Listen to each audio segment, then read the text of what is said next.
On Monday, my house disappeared. Around 1 a.m., my wife Karen snapped awake. The electricity had gone out. I smell smoke. That's just the Calistoga fire. It's 20 miles from here. The sky is glowing. Clothes I packed.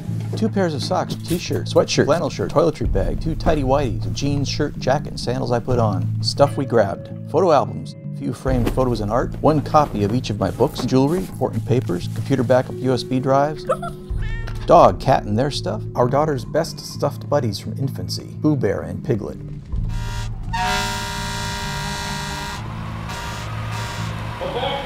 Evacuate now! My neighborhood lies along a creek between Napa and Sonoma counties. Monday night, a blaze that began 20 miles away near Calistoga caught 50-mile-per-hour winds. A flaming front swept down the creek and broke over the hills like a napalm tsunami. We were at the tip of a bellows, feeding a blast furnace. We didn't know any of that when we left at 1:30 a.m. The idea of that distant glow in the sky actually making its way to us was ludicrous. Where should we go? Your office. Karen is director of Sonoma County Human Services. Her office has a backup generator, phones and internet, and a soda machine. It's also only a few miles from our house. Besides, it was time for her to get to work. Between 2 and 7 a.m., Karen activated emergency phone trees, organized shelters, and planned the evacuation of a foster children's home as fire bore down from 3 sides. How many kids? No, you can't go west. The highway just closed. When will the cots arrive? She was too busy to think. At dawn, I set out to get as close to home as I could. Don't do anything stupid. Who, me? The sun was a dim orange disk in a salmon gray curtain of smoke. I inhaled my neighbors' lives. I drove to the first roadblock, parked in a nearby lot, and started walking. These blocks looked all right. Everything would be just fine. The street made a gentle curve into our neighborhood. As I rounded it, I knew.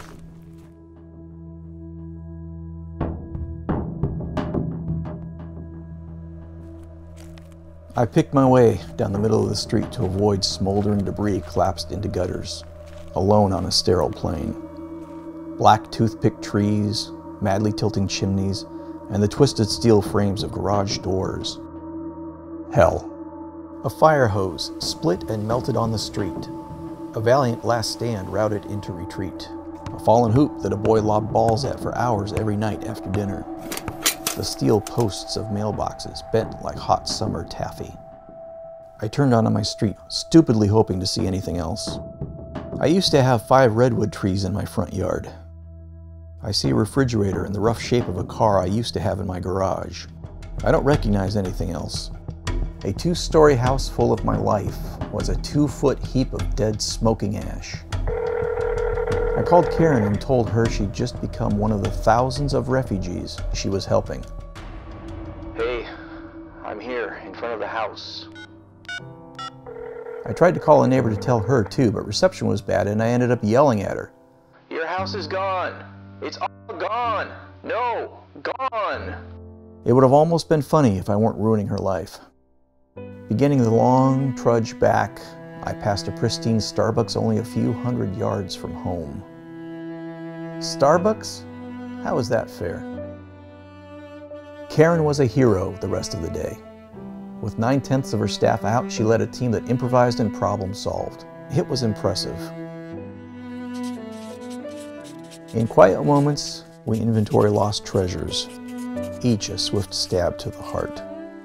We didn't save the wrong stuff, we just didn't save enough of it. A time capsule to be opened in 2030. A series of photo strips taken by cramming our family into a booth at the county fair every summer for 18 years. My mom's diamond earrings we planned to reset and give to our girls on their next birthday. Everything I drew or painted, everything else. On Tuesday, I bought shoes for walking and boots for digging. I saw things I needed 2 days earlier, furnace filters, printer ink, light bulbs, and realized I didn't anymore. It's unnerving to need both everything and nothing. My keyring has 5 keys. 3 of them don't do anything anymore. Front door, mailbox melted on sidewalk, car incinerated in garage. I wonder how long it'll be before I can bear to take them off. Karen and I know dozens burned out. a friend caring for his husband with Alzheimer's, the widow of a famous cartoonist who lost decades of priceless artwork, a retired FBI agent who lost a presentation firearm, a family with an autistic son whose life is anchored in routine. They haven't told him yet. He thinks they're on vacation. Mary on the corner who can't find her cat Lucy. Thousands of homes have been destroyed in this firestorm. Ours was one. I'm self-aware enough to recognize the classic symptoms: sleeplessness, loss of appetite, mental lapses, mood swings. Sadly, understanding trauma doesn't really help relieve it. When we were allowed back to our house, we found a foot-deep fog bank of ash. Glass melted, china fused, concrete exploded, steel twisted, aluminum trickled down driveways. Maybe one day we'll appreciate our fresh start. Not yet. Not for a long, long time. Well-meaning people say it's just stuff, but it was our stuff.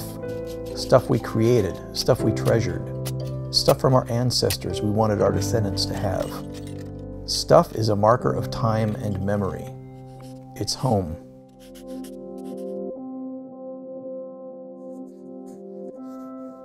I started drawing it the day after the fire. My wife says it's therapy for me, and I think that's true. I also think I very much felt the need to do something, and I couldn't run an emergency operations center. I'm not a firefighter, but I could tell this story in a very personal, very intimate way.